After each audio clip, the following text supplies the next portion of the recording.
Okey, Assalamualaikum warahmatullahi wabarakatuh. Jadi kita berjumpa lagi untuk kelas yang seterusnya bagi subjek fiqh. Okey, jadi minggu lepas kita dah tengok pelajaran kita yang kedua iaitu khutbah Jumaat. Okey, dalam pelajaran yang minggu lepas kita dah tengok apakah itu pengertian khutbah Jumaat. Kemudian yang kedua kita dah tengok apakah hukum khutbah Jumaat. Dan yang ketiga kita dah tengok apakah syarat sah bagi khutbah Jumaat. Okey, jadi hari ini kita akan sambung pula untuk rukun, perkara sunat dan juga hikmah khutbah Jumaat. Okey, jom kita tengok sama-sama. Okey, baik. Yang pertama, kita akan tengok rukun khutbah Jumaat. Jadi, untuk rukun khutbah Jumaat, kesemuanya ada 5. Okey, ada 5. Okey, kita akan tengok satu-satu. Yang pertama adalah memuji Allah dalam khutbah pertama dan kedua dengan lafaz Alhamdulillah. Okey, kena memuji Allah. Okey, dalam khutbah pertama dan kedua. Itu rukun yang pertama. Kemudian rukun yang kedua adalah membaca selawat. Membaca selawat ke atas Nabi Muhammad pada khutbah pertama dan kedua. Sekurang-kurangnya Allahumma salli ala Muhammad. Okey. Kemudian yang ketiga, rukun yang ketiga adalah memberi peringatan supaya bertakwa kepada Allah pada khutbah pertama dan kedua. Jadi untuk rukun yang ketiga kena beri peringatan supaya bertakwa kepada Allah. Okey. Seterusnya yang keempat, membaca satu ayat Al-Quran dengan sempurna sama ada dalam khutbah pertama ataupun kedua. Okey. Dan khutbah yang terakhir adalah berdoa pada khutbah yang kedua. Okey. Okey, jadi kita boleh tengok dekat rukun ni untuk 3 yang atas ni kan. Yang atas ini kesemuanya kena buat pada kedua-dua khutbah. Okey. Kita kena memuji Allah. Lepas tu kita kena baca selawat. Lepas tu kita kena beri peringatan supaya bertakwa pada Allah.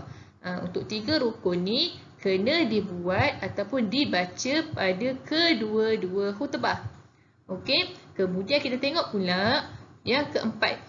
Yang keempat ini dia buat pada salah satu untuk khutbah tu. Contoh, kalau dia dah baca satu ayat Quran tu dengan sempurna pada khutbah yang pertama, jadi pada khutbah yang kedua dia tak perlu lagi baca. Okey, tak perlu lagi baca ayat Quran sebab dia dah baca ayat Quran tu pada khutbah yang pertama. Okey, tapi kalau dia nak baca dua-dua sekali pun boleh, tak ada masalah. Tapi yang pasti kena baca satu ayat Al-Quran dengan sempurna. Tak kira pada khutbah pertama ataupun khutbah yang kedua. Okey, dan yang terakhir, rukun yang terakhir adalah berdoa pada khutbah kedua. Ini berdoa ni hanya dibuat pada khutbah yang kedua. Okey. Okey, jadi 5 tadi adalah semua rukun khutbah Jumaat. Okey, kita akan sambung lagi, kita akan tengok pula apakah perkara-perkara sunat yang boleh dilakukan semasa nak membaca khutbah Jumaat ni. Okey, jom kita tengok sama-sama. Okey, baik. Jadi dekat sini kita boleh tengok kesemua perkara sunat ketika berkhutbah, kesemuanya ada 7. Okey, ada 7. Yang pertama adalah khatib berkhutbah di atas mimbar ataupun tempat tinggi. Kalau kita pergi masjid kita akan biasa nampak ada satu tempat tu dia tinggi macam kena naik tangga sikit kan. Tu dia duduk ada tempat yang khatib tu akan berdiri dekat situ. Kat situ adalah namanya mimbar. Jadi dekat tempat situ disunatkan untuk khatib tu berdiri dekat tempat tinggi apabila berkhutbah. Okey. Kemudian yang kedua, membaca khutbah dengan terang dan fasih. Okey, untuk yang kedua ni masa kita dah tengok syarat sah khutbah Jumaat, dia dah terangkan kan kat situ, dia dah nyatakan bahawa khatib ini kena membaca dengan suara yang nyaring. Jadi bila suara yang nyaring itu kenalah terang dan juga fasih. Bila jemaah-jemaah yang berdengar tu dia boleh faham, dia boleh dengar betul-betul apa yang khatib disampaikan. Okey, itu yang kedua. Kemudian yang ketiga, memandang pada para jemaah. Kan tadi kita dah tengok khotib ini dia akan berdiri di tempat yang tinggi. Jadi bila dia berdiri di tempat yang tinggi, disunatkan untuk memandang kepada para jemaah yang berada di hadapan dia. Okey, itu yang ketiga. Kemudian yang keempat adalah memberi salam sebelum berkhutbah. Ini biasa orang yang baca khutbah ni dia akan ada teks kat depan dia kan. Dekat teks tu dia akan cakap lah sebelum dia berkhutbah tu baru cakap apa-apa dia akan cakap Assalamualaikum warahmatullahi wabarakatuh. Tu dia akan baca doa-doa sikit tu tak. Macam tu. Itu adalah perkara sunat ketika berkhutbah. Okey, itu yang keempat. Kita sambung lagi. Kita tengok pula yang kelima ialah khotib duduk sebentar sebelum memberi salam. Jadi sebelum khotib itu nak memulakan berkhutbah, dia duduk sekejap. Dekat mimbar tu biasa dia ada sediakan kerusi dekat belakang mimbar tu. Jadi khotib itu akan duduk sekejap. Lepas dia duduk sekejap baru dia bangun, dia beri salam dan terus menyampaikan khutbah yang pertama. Okey? Itu yang kelima. Okey, sekarang kita akan masuk pula yang keenam. Perkara sunat yang keenam iaitu khotib menyampaikan khutbah dengan tertib. Okey, ada turutan-turutan dia macam rukun tadi kita dah tengok kan. Rukun pertama, kedua, ketiga, keempat dan kelima. Khotib ikut turutan rukun itu. Macam tu. Okey. Dan yang terakhir sekali adalah khotib memegang tongkat ketika berkhutbah. Kalau kita tengok dekat TV1 RTM tu kan, kita akan nampak khotib tu pegang satu tongkat. Ataupun kita pergi untuk yang pelajar lelaki lah, bila kita pergi buat solat Jumaat, kita nampak khotib tu dah pegang satu mimbar kan, satu tongkat kan masa dia membaca khutbah dekat atas mimbar tu. Okey. Jadi kesemua tujuh-tujuh tadi adalah perkara sunat ketika berkhutbah. Okey, dan terakhir sekali untuk pelajaran hari ini kita akan tengok pula hikmah khutbah Jumaat.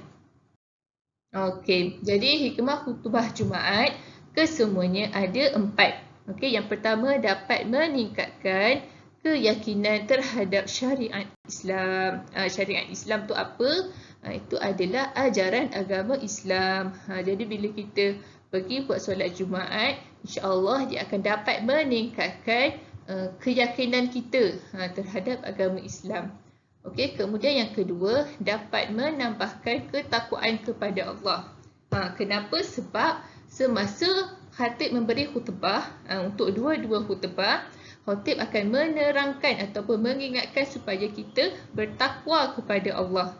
Okey, jadi bila kita sentiasa dengar ada orang berikan peringatan, insya-Allah kita akan dapat menambahkan ketakwaan kepada Allah.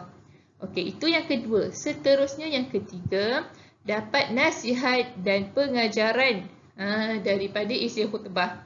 Dan yang keempat ataupun terakhir sekali, dapat mengetahui hal ehwal semasa. Yang ni kalau pelajar-pelajar lelaki sentiasa setiap hari Jumaat, dia pergi solat Jumaat dan dia dengar khutbah tu betul-betul, dia akan tahu apakah nasihat dan pengajaran daripada isi khutbah dan juga hal ehwal semasa daripada khutbah yang dibaca oleh khatib. Okey. Okey, jadi itu adalah 4 hikmah khutbah Jumaat. Okey, jadi untuk tajuk kita yang kedua, khutbah Jumaat, habis di sini sahaja. Ada 6 perkara sahaja kan. Pengertian, kemudian hukum, kemudian syarat sah, dan kemudian lagi 3 tu apa yang kita dah belajar hari ini, iaitu rukun, kemudian perkara sunat, dan yang ketiga adalah hikmah. Okey, jadi tamatlah sudah pelajaran kedua bagi subjek fiqh. Nanti minggu depan kita akan sambung pula kita punya pelajaran fiqh untuk tajuk yang ketiga. Okey. Jadi sampai di sini sahaja kelas Ustazah hari ini. Terima kasih kerana sudi mendengar. Kita akan sambung lagi pada minggu hadapan. Okey. Assalamualaikum warahmatullahi wabarakatuh.